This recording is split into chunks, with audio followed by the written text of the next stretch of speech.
le Seigneur, shalom, shalom, shalom. Mon cœur est dans la joie que de vous retrouver encore autour de la parole.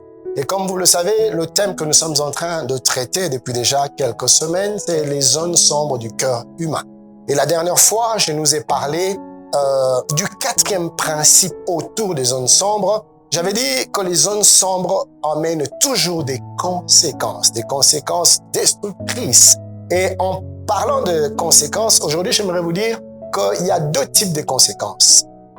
Les zones sombres viennent avec deux types de conséquences. Il y a des conséquences que subit la personne elle-même qui entretient ou qui garde les zones sombres, mais il y a des conséquences aussi qui arrivent dans la vie de ceux qui entourent la personne qui entretient des zones sombres. Aujourd'hui, je commencerai par le premier type de conséquences qui va constituer notre cinquième principe, c'est-à-dire les conséquences des zones sombres dans la vie de la personne qui les porte et dans sa destinée. Suivons et on se retrouve tout à l'heure. Les zones sombres du cœur humain. Et le dimanche passé, nous avions ensemble vu le quatrième principe. Le quatrième principe qui entoure les zones sombres ou qui régissent, si vous voulez, les zones sombres du cœur. Et nous avions dit ceci. Toute zone sombre intérieure non traitée finit tôt ou tard par produire des conséquences. Et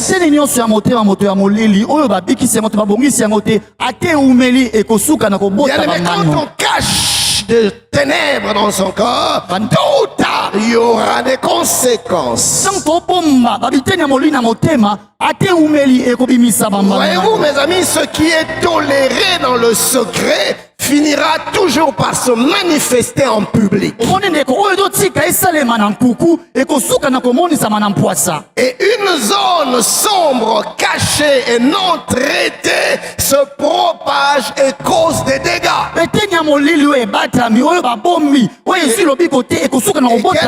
Et quelquefois des dégâts irréparables, irréversibles. Voyez-vous, mes frères, ce que tu caches, ou ce que vous cachez, ou ce que nous cachons aujourd'hui, finira par nous détruire demain si nous refusons de l'exposer à la lumière des Écritures.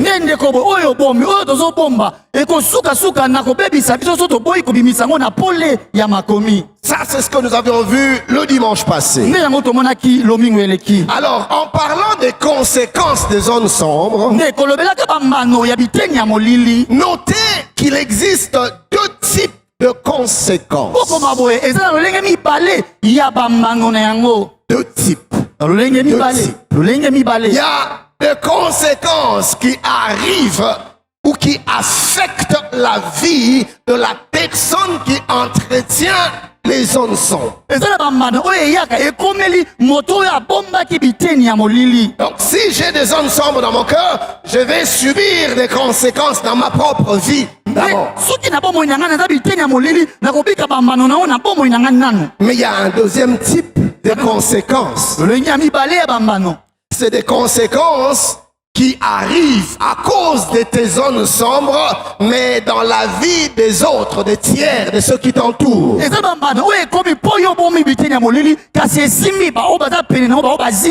Alors commençons par le premier type de conséquences. C'est-à-dire les conséquences qui nous arrivent à nous-mêmes. Et ce premier type de conséquences, c'est ce qui va constituer notre cinquième principe que nous allons voir ce matin. Si la technique peut m'aider à éliminer les échos, sinon c'est pas bien. Alors notez ce cinquième principe. Les zones sombres non traitées, c'est-à-dire cachées et entretenues, finissent par altérer d'une manière ou d'une autre la vie et la destinée de la personne qui les garde.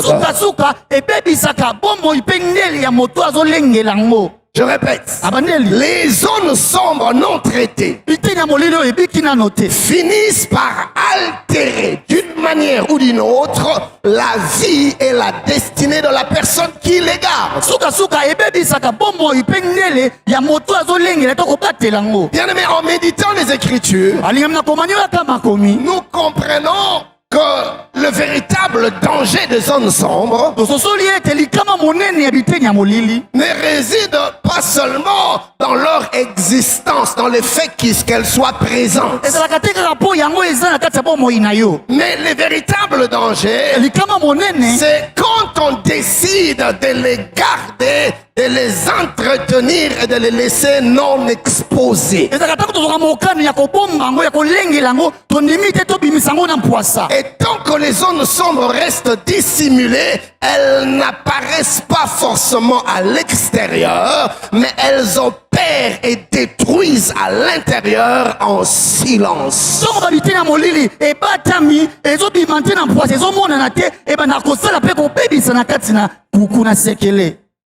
L'orgueil te détruit. L'arrogance te détruit. La jalousie te détruit. L'amertume te détruit. La rancœur te détruit. Les blessures intérieures te détruisent. Toutes ces zones sombres que l'on refuse d'exposer, de traiter, que tu le voies ou que tu ne le voies pas encore, sache qu'elles altèrent progressivement ton intérieur. Et après un temps, tu es affecté dans ton équilibre émotionnel. Tu es affecté dans ta paix. Tu es affecté dans ta stabilité spirituelle. Et à terme dans ta destinée. Mes amis, ce cinquième principe met en lumière une loi spirituelle immuable. Tout ce qui est caché et non exposé finit par devenir destructeur. Tout ce qui est caché, caché aux yeux des hommes, finira par devenir destructeur. Destructeur pour soi-même, mais aussi destructeur pour les autres. Et du reste, mes amis, avant que les zones sombres affectent les autres, elles commencent toujours par détruire la personne qui les porte, qui les entretient. Et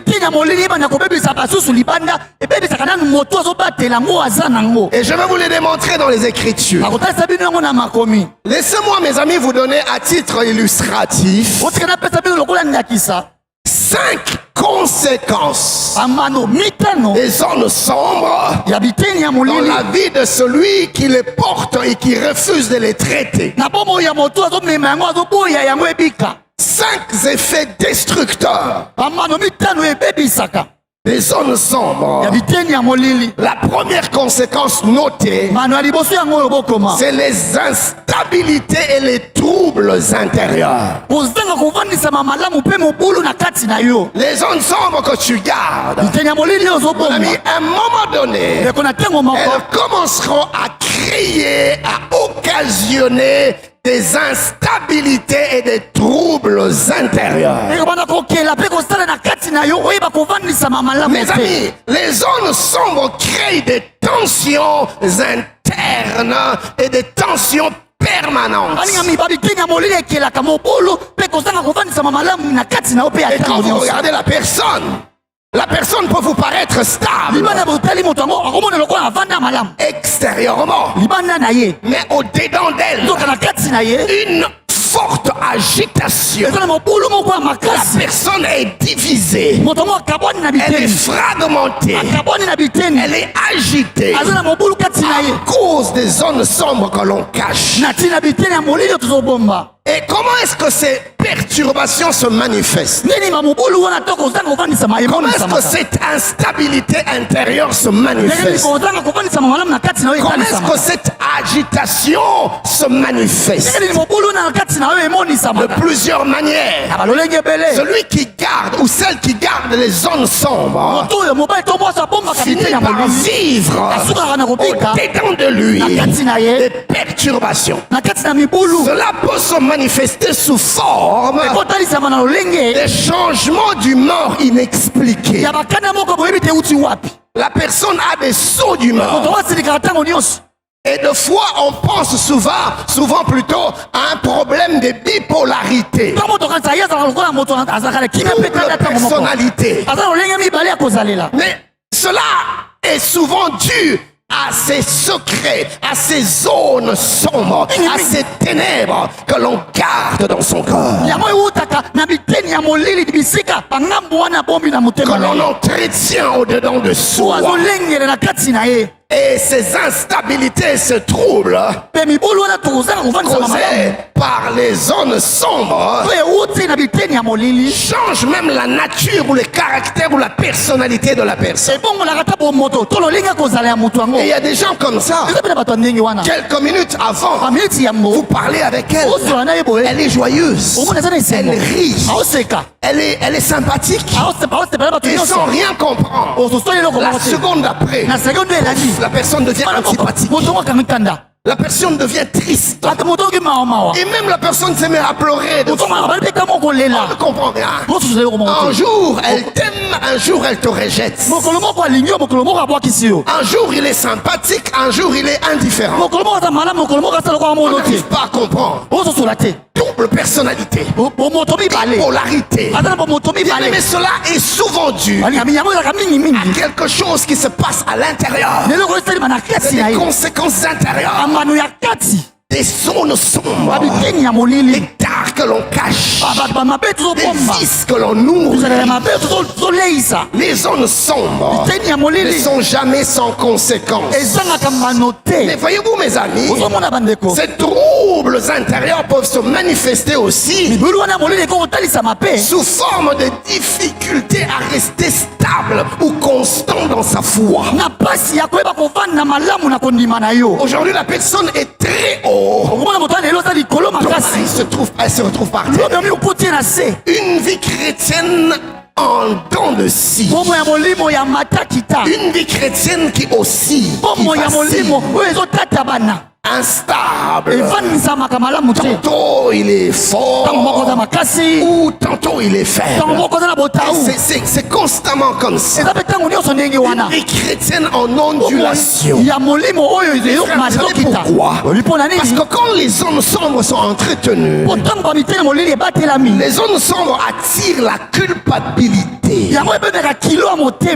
Et la culpabilité te condamne et t'empêche de t'approcher de Dieu. La culpabilité finit par te faire croire que Dieu te rejette. Les zones sombres. Tu as du mal à t'approcher de Dieu. Tu as du mal à rester dans la présence de Dieu. Tu as du mal à prier. Tu as du mal à ouvrir la Bible avec ton cœur. Pas à faire des lectures simple, mais à creuser dans une méditation profonde. Pourquoi?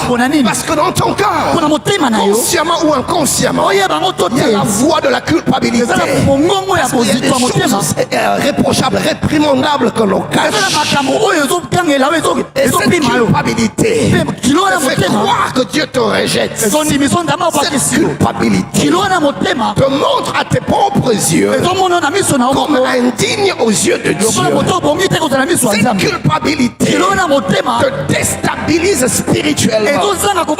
Les zones sombres amènent une instabilité spirituelle. Culpabilité. Ces perturbations intérieures se manifestent également par une sensation d'être partagé à l'intérieur,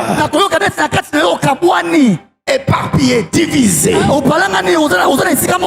Et dans Genèse 17:1, Dieu dit à Abraham, la Bible déclare, lorsque Abraham fut âgé de 99 ans, l'Éternel apparut à Abraham et lui dit, je suis le Dieu Tout-Puissant, marche devant ma face et sois intègre. Abraham vient de vivre un moment de silence de Dieu. Abraham vient de faire des choses qu'il ne devait pas faire. Certainement que la culpabilité le ronge. Il se dérange lui-même. Il se condamne lui-même. Et son corps devient divisé. Son cœur devient partagé. Une instabilité s'installe. Et Dieu, dans son amour, se révèle à son serviteur. Il dit, Abraham, marche devant ma face et sois intègre. Mes amis, dans l'origine, le mot traduit par intègre vient de l'hébreu Taumim. Taumim veut dire entier. Taumim veut dire complet. Dieu est en train de lui dire, Abraham, je veux que tu sois entier. Je veux que tu sois complet. Ne sois pas partagé. Ne sois pas divisé. Mes amis, l'intégrité, c'est le fait de se présenter devant Dieu sans zone secrète, sans des coins cachés. L'intégrité, c'est le fait de dire à Dieu les choses que l'on pense. L'intégrité, c'est le fait de faire ce que l'on a à l'extérieur, ce que l'on fait à l'intérieur. Et de ne pas être divisé. Que des frères et des sœurs qui sont divisés au-dedans d'eux-mêmes. Dans leur manière de servir Dieu, ils servent Dieu à l'extérieur, mais à l'intérieur, Dieu n'est pas honoré. Ils chantent à l'extérieur, ils dansent à l'extérieur, ils saignent d'adorer à l'extérieur, les cœurs n'adorent pas, les cœurs ne chantent pas, les cœurs ne dansent pas. Les amis, Dieu nous appelle à l'intégrité. Soyons entiers, soyons complets, soyons vrais, que ce soit à l'intérieur, que ce soit à l'extérieur. Dieu parle aux pharisiens aussi. Il leur dit, race d'hypocrites, sépulcre blanchi, vous embellissez à l'extérieur, mais l'intérieur est rempli de rapines. L'intérieur est rempli d'impureté. L'intérieur est rempli de complaisance. L'intérieur est rempli de souillure. Et Jésus crie sur eux. Il dit, vous êtes comme des sépulcres que l'on a bien décorés. Dieu nous veut plein. Dieu nous veut entier. Dieu nous veut complet. Dieu nous veut intègre. Voilà pourquoi dans l'ancienne alliance, quand il demande à Moïse de fabriquer l'arche de l'alliance, il dit à Moïse, l'arche de l'alliance sera faite. L'arche de l'alliance sera faite en bois d'acacia. Bien aimé, le bois d'acacia est le symbolisme de l'humanité. Donc l'arche de l'alliance parlait de l'humanité de Jésus et par extension de notre humanité. Et Dieu ne s'arrête pas au bois d'acacia. Dieu lui dit, tu couvriras ce bois-là d'or pur, parce que l'or symbolise la divinité. Dieu voyait les limites du bois. Il dit à Moïse, couvre ce bois d'or. Je veux que l'homme soit couvert par la divinité. Je veux revêtir l'homme. Je veux le prendre en charge. Je veux le couvrir. Et Dieu dit à Moïse, tu les couvriras d'or. à l'extérieur comme à l'intérieur. À l'extérieur comme à l'intérieur. Intégrité. Dieu dehors, Dieu dedans. Dieu en public, Dieu en privé. Dieu devant les hommes, Dieu loin des yeux des hommes. Je lève ma main, je déclare. L'intégrité sera ton partage. Je proclame et je prophétise. À partir de ce matin, tu ne seras plus partagé. Tu n'auras plus un cœur partagé. Tu te présenteras devant Dieu intègre, entier, complet, au nom de... Donne-moi un bon amen. Je n'ai pas entendu ton amen.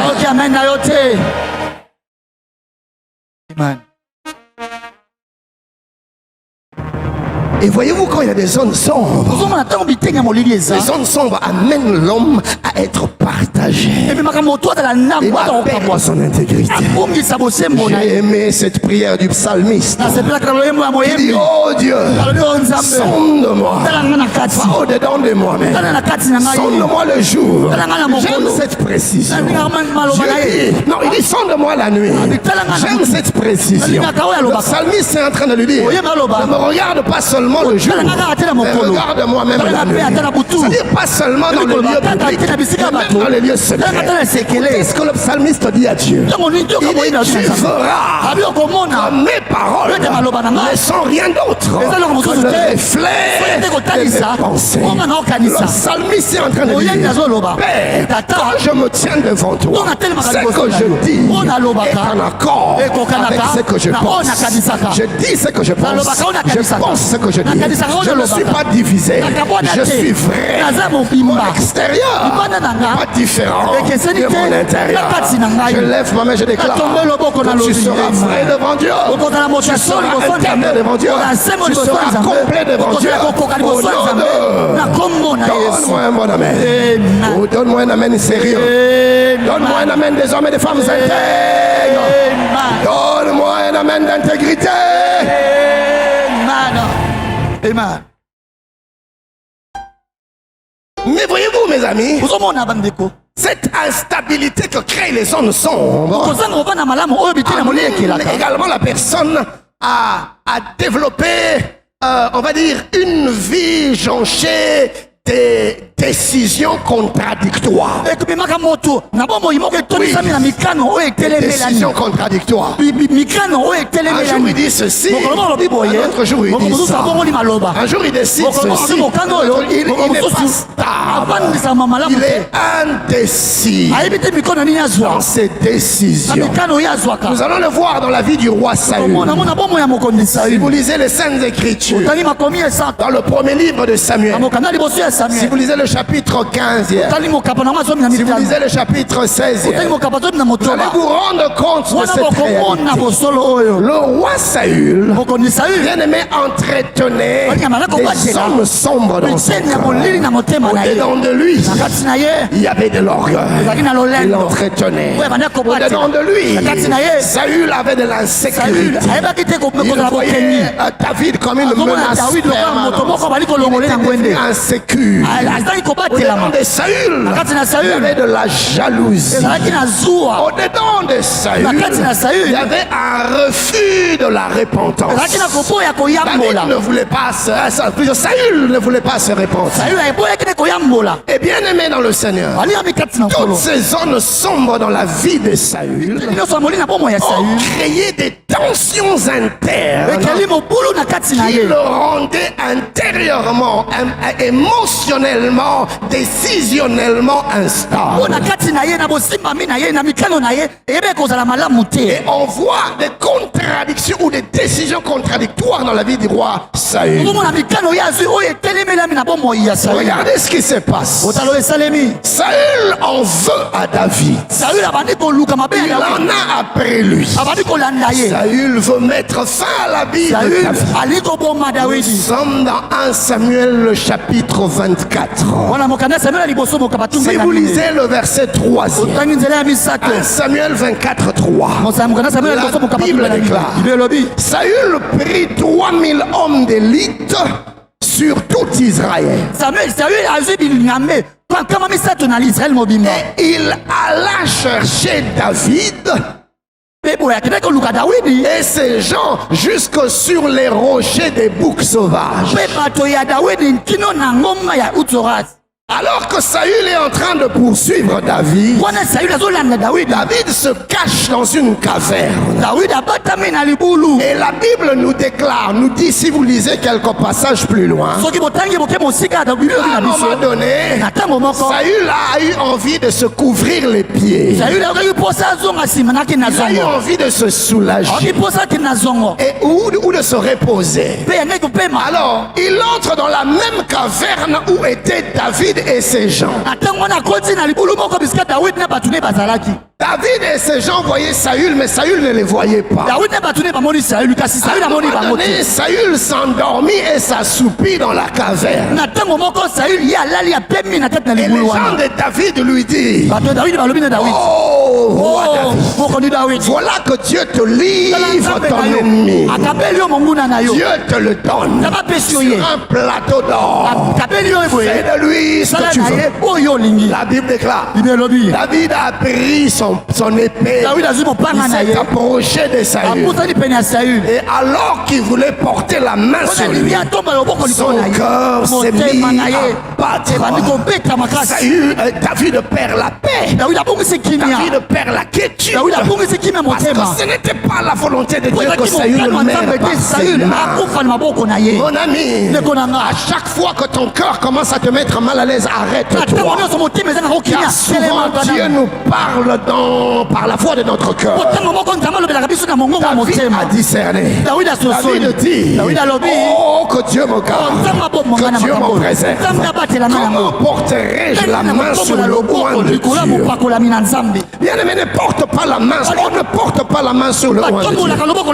Et pourtant, Saül s'est déjà déconnecté de Dieu. Et pourtant, Saül vit loin de la volonté de Dieu. Mais David craint. Peu importe son état spirituel actuel, je sais que l'onction divine est descendue sur lui. Je crains l'onction de Dieu. Je me garde, je me préserve. Je me refuse de porter ma main sur le oint de Dieu. Qu'est-ce que David fait? Il coupe un morceau du pan de sa tunique, un bout de son habit. Et Saül se réveille sans rien savoir. Et il part. Et David de loin lui dit, oh mon père, tu étais à ma disposition. Tu étais à ma portée. Si je te voulais du mal, papa, je t'aurais achevé. Mais je ne l'ai pas fait. Je n'ai pris que le bout de ta tunique. David est en train de lui dire, papa, je ne suis pas ton ennemi.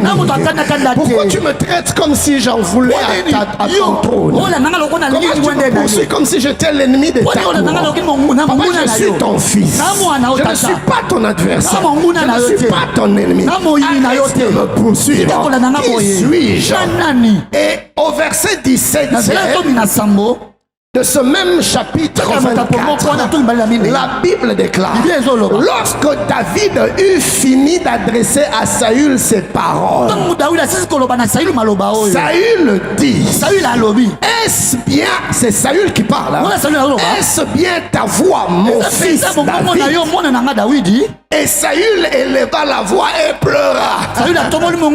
Quel spectacle devant les sujets. Le roi s'est mis à pleurer car il a entendu la voix de son fils. Le roi pleure parce qu'il se repent. Le roi pleure parce qu'il regrette. Qu'est-ce qu'il regrette? Il regrette tout le mal qu'il a pensé faire à celui qui n'était rien d'autre que son fils. Et dans son cœur il regrette. Et il pleure. Au verset 18, il dit à David, tu es plus juste que moi. Il reconnaît l'intégrité de David, car tu m'as fait du bien et moi je t'ai fait du mal. Oh Dieu, garde-nous de ces gens à qui nous faisons du bien et qui nous rendent le mal. Saül dit, toi tu m'as fait du bien, tu m'as fait que du bien. Voilà que moi en retour je te fais du mal. Verset 19, tu manifestes Manifeste aujourd'hui la bonté avec laquelle tu agis envers moi. Puisque l'Éternel m'avait livré entre tes mains, que tu ne m'as pas tué. Si quelqu'un rencontre son ennemi, le laisse-t-il poursuivre tranquillement son chemin? Que l'Éternel te récompense pour ce que tu m'as fait en ce jour. Écoutez le verset 21. Maintenant, voici, je sais que tu régneras et que la royauté d'Israël restera entre tes mains. Saül se met à bénir David. Saül se met à prophétiser sur David. Pour tout le monde, c'est clair. Saül n'en veut plus à David. Il a reconnu en lui son successeur sur le trône en Israël. En ce moment-là, Saül reconnaît publiquement l'innocence de David. Il admet même que David régnera après lui. Et publiquement, il exprime sa repentance. Mais il y avait un problème. Dans le cœur de Saül, les zones sombres n'étaient pas traitées. En lui gisait l'ardeur de la colère, comme un volcan en ébullition. L'orgueil était encore là. La jalousie était encore là. L'amertume était encore là. La rancœur était encore là. La haine était encore là. Il ne les avait pas traités. Et comme les zones sombres ne restent jamais sans conséquence, la stabilité intérieure se manifeste. Et ce qui est étonnant, surprenant, c'est que quelque temps plus tard, le même Saül qui a déclaré publiquement des choses sur David se met plutôt de nouveau à le poursuivre pour le tuer. Dans 1 Samuel 26, si vous lisez le premier et le deuxième verset, la Bible déclare: les Iphiens allèrent auprès de Saül à Gibéa et dirent: David n'est-il pas caché sur la colline de Aquila en face du désert? Écoutez le verset 2e. Saül se leva et descendit au désert des Ziph avec 3000 hommes d'élite d'Israël pour chercher David dans le désert des Ziph. Oh Saül, quel homme instable, indécis,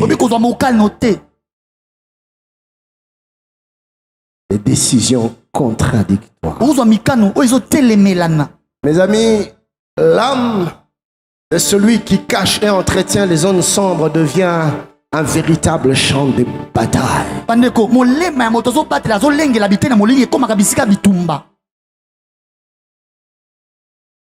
La deuxième conséquence des zones sombres que je citerai, c'est la perte de paix intérieure. Là où il y a des zones sombres, on perd la paix. Bien aimé, il ne s'agit pas ici, je ne parle pas de l'absence de joie. Non, je ne parle pas de l'absence de sourire.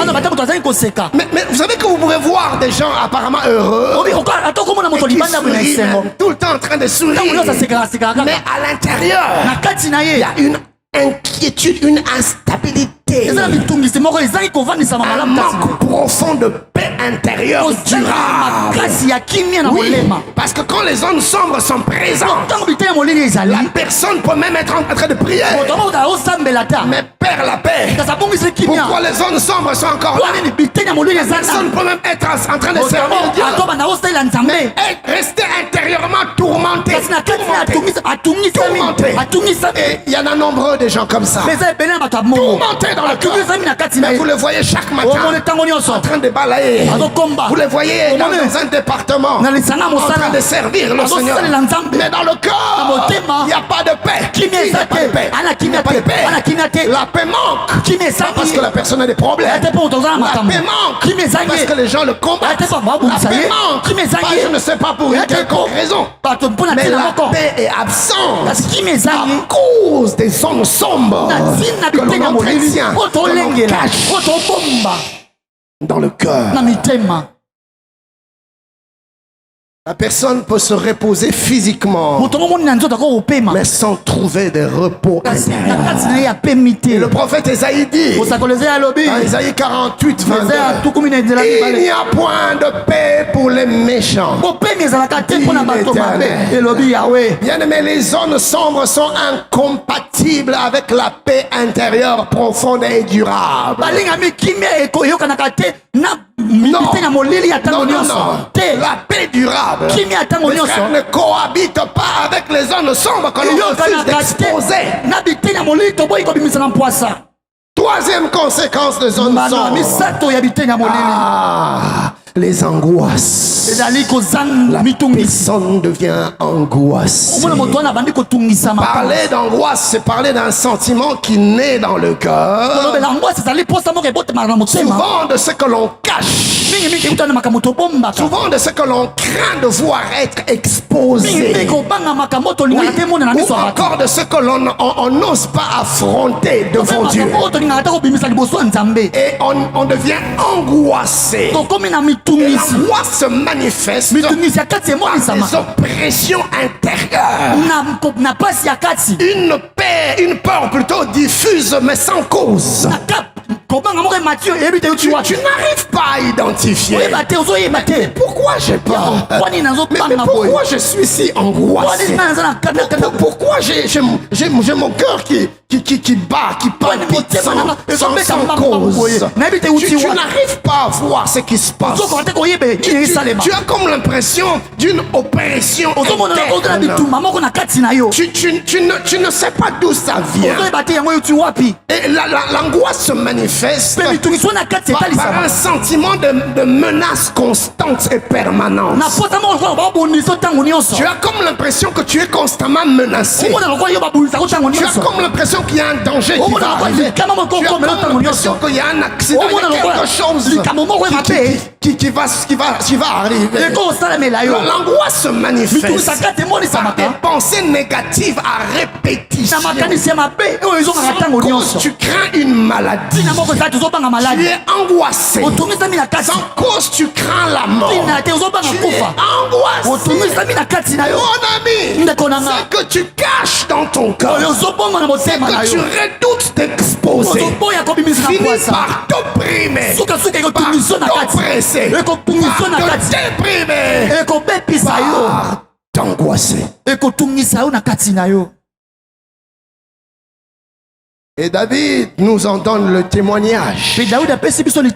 Ah oui. Si vous lisez avec moi, c'est qu'il dit dans Psaume 32, le verset 3e. David dit, écoutez bien ce passage. J'aimerais comme voilà, merci pour technique. Écoutez ce que David dit. David dit, tant que je me suis tu, tant que j'ai refusé de parler, c'est-à-dire d'avouer, c'est-à-dire d'exposer, tant que j'ai gardé le silence, tant que je gardais le secret, le secret de quoi? Le secret des zones sombres. Il dit tant que je me suis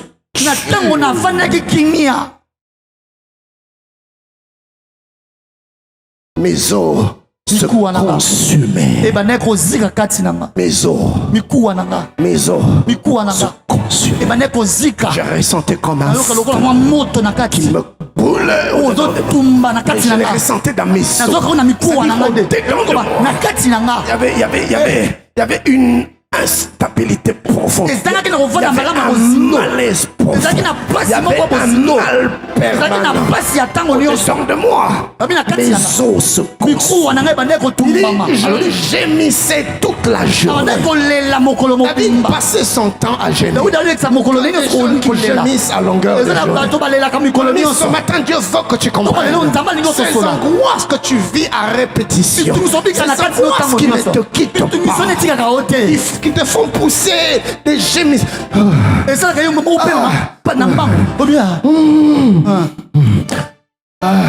Constamment en train de gémir. C'est dû aux zones sombres. Et si vous lisez Psaume le 38, David, dans la même lancée, est en train de décrire une souffrance intérieure si intense qu'elle affecte même son corps, affecte même ses émotions. David est en train de nous démontrer ici comment est-ce que les zones sombres avaient ravagé son monde intérieur.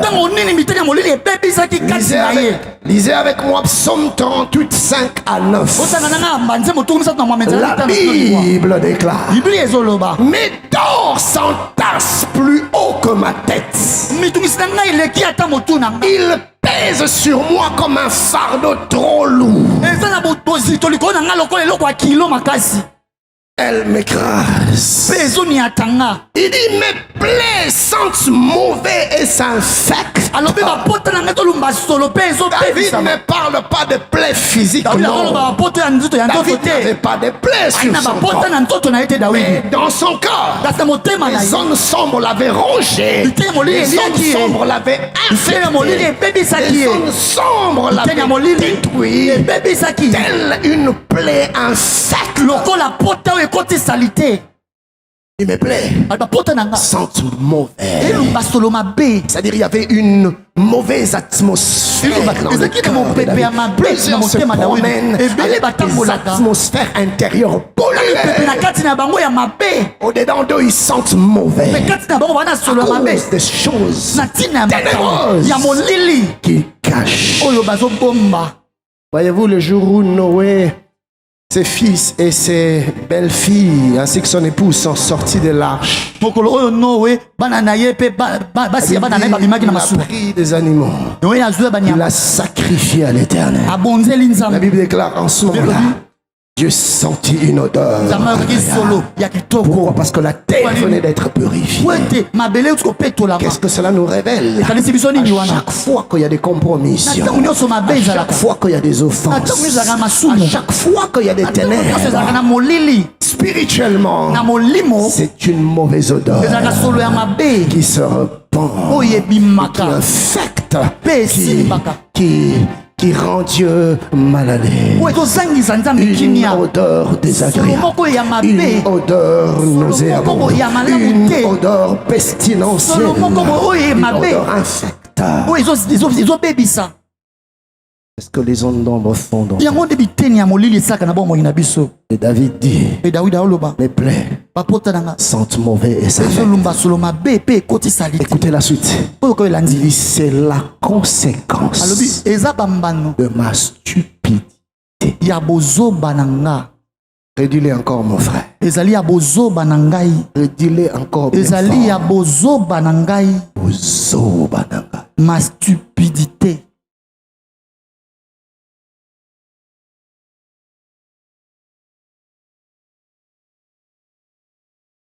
Verset 7e, il dit: je suis abattu, accablé à l'extrême. Je passe mes journées dans le deuil. Je sens une brûlure dans les reins. Plus rien n'est intact dans mon corps. Angoisse. Je suis sans force, complètement fourbu. Mon cœur m'arrache. motema nanga ezotikanga Gémissement.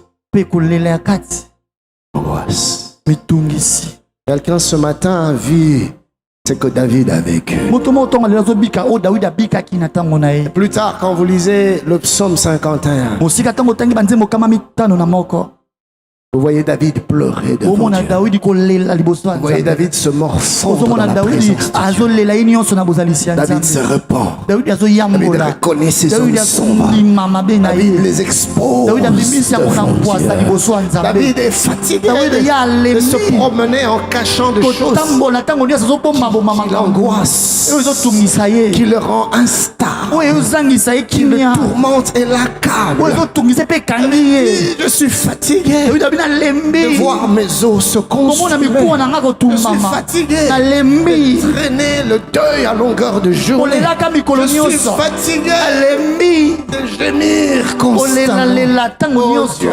o nzambe tel que je suis, ndenge nazali je ne veux rien cacher. nalingisi kobomba eloko te.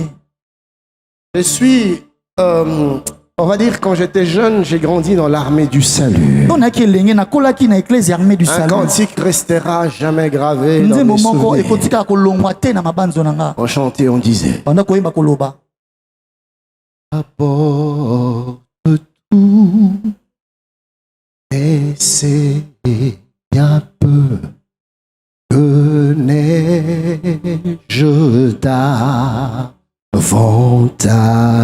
d'avantage. Voici mon cœur et sans partage, il est à toi, Seigneur. Oui, j'apporte tout, mais c'est bien peu que n'ai-je d'avantage. Voici mon cœur et sans partage, il est à toi, Seigneur. Et on enchaînait avec cet autre cantique. Accepte mon offrande, bien-aimé Fils de Dieu, et que sur moi descende la flamme du Saint-Lieu. Oh. Accepte mon offrande, bien-aimé Fils de Dieu, et que sur moi descende la flamme du Saint-Lieu. Alléluia. Et que sur moi descende la flamme du, la flamme du, la flamme du Saint-Lieu.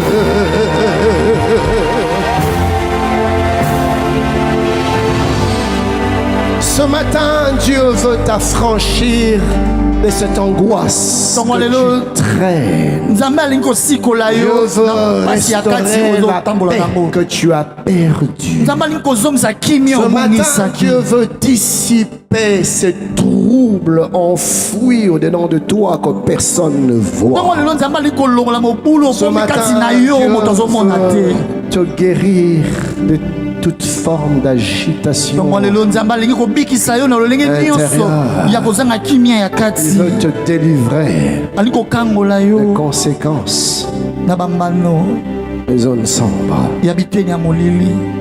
Dimanche prochain, je continuerai avec les autres conséquences. Domingo ezoya na kokoba na bambano misusu. Je t'en conjure, Nabondeli yo. arrête de te faire du mal. Tika komisala mabe yo moko. Ouvre ton cœur, Bola motema na yo. expose les zones sombres. Bimisa na mpwasa biteni ya molili Et wana. Dieu va te donner son shalom. Nzambe akopesa yo kimia na ye. Son shalom. Kimia na ye. Dieu va te donner son shalom. Nzambe akopesa yo Ta kimia vraie na ye. paix. Kimia na ye ya Son solo. shalom. Kimia na ye. Son shalom. Kimia na ye. Tu nous as bénis avec ce merveilleux cantique. Pamboli biso na nzembo malamu. J'aimerais que tu le refasses Nalingi ozongela comme ngo. tu l'as fait. Ndenge osalaki Et yango. nous sommes tous debout Totelemi biso et nyonso. nous prions Tosambela. que Dieu ôte les zones Nzambe sombres alongola biteni ya et molili. qui nous donne Mpe apesa sa paix. biso kimia na ye. Bien-aimé, tu l'auras compris. Tu n'as pas besoin de souffrir toutes ces angoisses, ces manques de paix, ces peurs des fois inexpliquées. Tu n'as pas besoin de vivre dans cette instabilité et ces tourments intérieurs dus aux zones sombres. Je t'encourage à les exposer devant Dieu. Le Seigneur va te restaurer et il te donnera la vraie paix, une paix profonde, son shalom.